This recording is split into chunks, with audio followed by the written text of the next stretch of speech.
Um segurança de um show viu uma reviravolta acontecer na sua vida após um vídeo em que aparece cantando e curtindo ao som de seu ídolo enquanto trabalhava, e esse vídeo viralizou nas redes sociais. O caso inusitado ocorreu durante a festa de emancipação política na cidade de São José da Tapera, no Agreste de Alagoas, no último dia 21 de dezembro.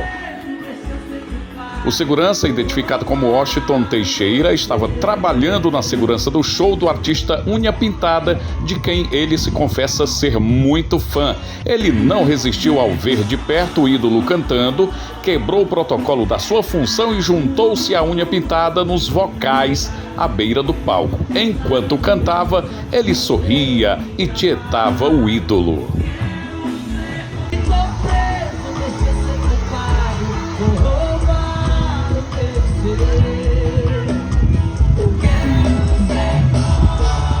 Veja ele cantando algo. Que fofo!